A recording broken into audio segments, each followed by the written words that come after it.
Today I'm gonna milk a cow for the first time ever. Then I'll bring this milk back to my kitchen and make easy homemade yogurt. This video is sponsored by Noosa Yogurt. But let's step back for a minute. How did we get here? I realized I'd never milked a cow before. So I reached out to my followers on Instagram and asked if anyone knew where I could milk a cow. I should have known what would happen, but most of the replies were offers from people asking me to milk them. Come on, guys. After going through thousands of messages, I found a farm where Elizabeth will show me how to milk a cow for the first time. And she's promised to send me home with some of that fresh, hard-earned milk, with which I'm gonna make yogurt. I actually think the car just pulled up. Let's go. All right, our ride's here. Let's go to Vermont. All right, so we're in the car now. We have our amazing driver up here, Michael. Don't forget to like and subscribe the video. Thank you for that, Michael. But while we're on the way to the farm here, I want to take a second to talk about today's sponsor for the video, Noosa Yogurt. You know me, I like to live life full on. I mean, we're literally in a car right now driving for over 6 hours just to go milk a cow for yogurt. If that's not full on, I really don't know what is. Noosa is setting out to fuel your wanderlust, to help you create that unforgettable adventure you've always been craving. They've got these big, bold flavors like coconut, strawberry rhubarb, and wild blueberry. Frankly, I'm also a big fan of the honey and specifically the peach flavors. So it's actually not just me going on the adventure right now, it's my taste buds too. Noosa is empowering you to take back your summer and live life to the fullest. It's a beautiful, balanced blend of real fruit and creamy whole milk yogurt. And of course, it's made with only all natural ingredients. And in addition to fueling this whole adventure, Noosa is helping me with inspiration today. After all, I am making yogurt. In looking across all the flavors, I see that they also use wildflower honey to sweeten it. So I think I'll take in the spirit of Vermont today, where the farm is located, and use some fresh maple syrup to sweeten up my yogurt later. I may also try to get some fresh blueberries, but we'll see. I want to give one more big thanks to Noosa for sponsoring this adventure. It's time for a little nap.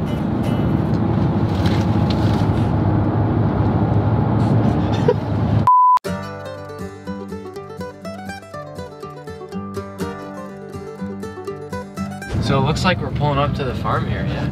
Elizabeth here kindly is the one that invited us up. You actually had one of the only non-creepy responses on Instagram. These are what we call our matriarchs of our farm. These are all been moms that have made a lot of babies on our farm. But wow. Yeah, this one actually has the most sentimental value to my husband and I. This cow? This cow. Her name is Lair. We bought her when we started dating. It was a complete gamble on our relationship. She could have failed and we could have failed and it would have been bad. But this cow we're gonna milk, she's 2 years old and she's pretty special. She's really cool. Her name is Bray. But yeah, all these cows have like personal stories that we really, they're part of our lives, they're part of our livelihood and we're proud of them. And yeah, that's awesome. They're really pretty. You want me to just walk you through what we do? Yeah, 100%. Yeah, I'd love to. She gets a special diet. We feed her kind of like, she's so pretty. She's so pretty.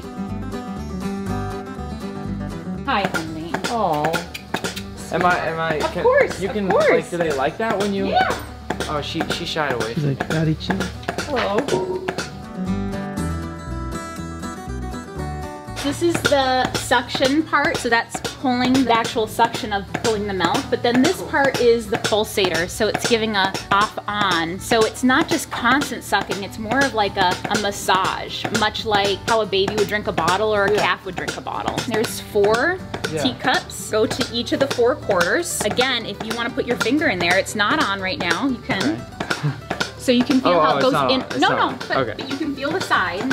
How it goes in and out. Oh, wow. It's okay. Oh, that scared me.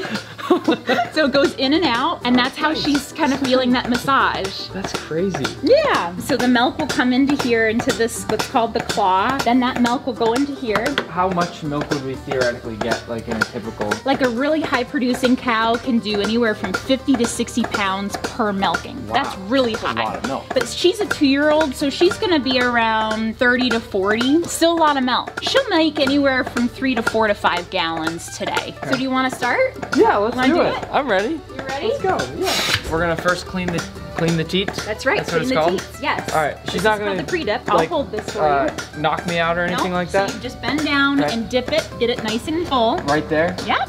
Just go for it. And what do I do? Squeeze? Just like do a couple splashes up. Like that? There you go. You got it. That's it. Yep. Next one. We're just cleaning. Manny, what are you laughing about back there?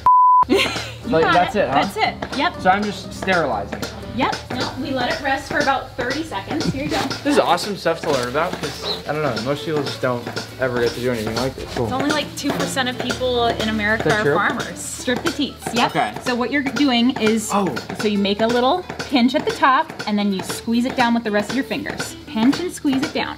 There you go. That's it? Oh, wow. And you can feel that it's warm milk. It is really warm milk. Yeah, we're stripping the teats in case the milk that was right here, not inside the udder, was a little bit dirty. Oh, that was There good. you go, that felt good, How's that, right? Manny? That was great. Now we're gonna put on the milker. The loop is gonna go towards the tail. I'll turn it on, but what you'll do is you'll attach it to each of the four. And then once it's on there, it's stuck on. At first she might do a little dance like that, but then it's relaxing. It's like a good feeling to let her melt down. Okay. Oh, wow. It's sucked right on. Yeah. Oh my God. So now the milk is flowing all the way through there. That's right. It's just rushing through there. And you said that's a good sign that she's relaxed. So you can see how there's a nice alternation, that it's not a constant suck, it's more of a massage between the teeth. You can start to see that she's slowing down. Yeah. I'm pulling on it just to get the last few drops, if you will, or just make sure she's done. And then what I'll do is I'll twist this to end the suction, and that's it. Just like that. Just like that. So much milk. Before when we started and we were here, it was down to here, right? It was like this. Right, it was probably like right here. It was pretty far down, right? So now we'll do the post-dip is what we call it, right here. So it's got an iodine and conditioner in it. Oh, they're all shriveled up now. Yep, so that's why they need to be reconditioned and protected again. Oh, okay. So this is like moisturizing a little bit? Cleaning off I got in the splash zone there a little bit, huh? Yeah, for That's sure. all right, it happens. So we just finished milking the cow. We couldn't take home any of the milk that we got from the cow right there because it has to be pasteurized first, right? But we have some farm fresh milk that this has already been pasteurized. Correct. And we're gonna take this home and use this to make the yogurt. Just so you know we're being safe. Thanks, Elizabeth. See you soon. See ya.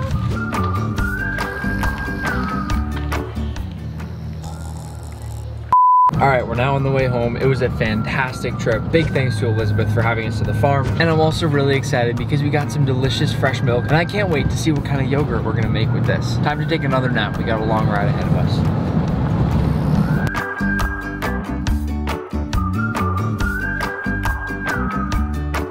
And we're back. I gotta say, I'm pretty proud of this milk right here. I mean, this is about as fresh as you can possibly get, which of course means that we're gonna have some pretty darn fresh yogurt. And it's actually super easy. We're gonna start by going into a saucepan with 1 quart of our fresh cow milk. You don't have to go milk it yourself if you don't want. We're then gonna turn on the heat and heat this to 180 degrees Fahrenheit. Make sure you keep a really close eye on it and stir it around once in a while to make sure none of the edges are scorched. Once our thermometer hits about 180 degrees Fahrenheit, and try to keep it as exact as you possibly can, we're immediately gonna take this off the heat and then let this cool to 115 degrees Fahrenheit. Now once our thermometer reads 115 Fahrenheit, we're now gonna scoop in about 3.5 tablespoons of this Noosa plain yogurt, which we're essentially using for the live cultures right now. And then we'll slowly pour in that 115 Fahrenheit cow milk to make sure it's all evenly combined. Once it's all evenly whisked, it's time to let the yogurt rest. We'll carefully pour this all into a nice glass jar, and optionally you can also divide it between a few. But at this point in time, we wanna keep this at 115 Fahrenheit the whole time. It's time to cover and let this rest for about 6 to 12 hours. Your best at-home option may be to just put it in a very lightly warmed oven, so long as it's around 115 Fahrenheit. And then that'll be it. And now our yogurt is complete. You'll notice it'll be a little bit thinner than your average yogurt, which is totally fine. If you want, you can definitely strain it through cheesecloth, but I like it just the way it is. So let's add a few things and make a nice little bowl of yogurt. To assemble my yogurt bowl, I'm gonna start with a few blueberries. Then I'll cover those in a nice layer of our homemade yogurt. Now I'll go in with a nice fresh layer of maple syrup, then a nice layer of freeze-dried blueberries, and yet another sprinkle of our fresh blueberries. Then I'll cover it with a nice layer of yogurt one last time, a touch more of our maple syrup, a few freeze-dried berries, and to finish it all off, just a few little mint leaves, because I want to keep things nice and bright and green on the top. And that right there is my yogurt bowl that was made from going all the way to Vermont, milking a cow ourselves, and bringing it back to our kitchen. Just before I taste this, I want to start by giving a big thanks to Elizabeth and the whole farm, just for inviting us up there today. I really appreciate it, and that is an experience that I'm not going to forget. I also want to thank Noosa for sponsoring this video. Now let's dive in.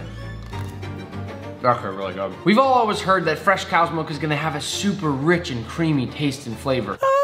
That's so creamy. But this goes above and beyond all expectations. And I also think the idea of adding a little bit of honey or maple syrup into your yogurt is always such a good move. Something so simple, yet it elevates it so incredibly much. The yogurt is soft and super milky, with of course a slight tang from those live cultures that we added. All those blueberries give off a little bit of their juice and melt around the yogurt, giving some nice purple color to it, and I'm just blown away by this yogurt. This was such a fun experience, and I'm so glad I could take all of you on it with me. Again, I'm gonna remind you to go down and hit that subscribe button right now. Don't forget to like and subscribe the video. You know what? Maybe I'll just go get a cow of my own. We can milk every single day. See you next time.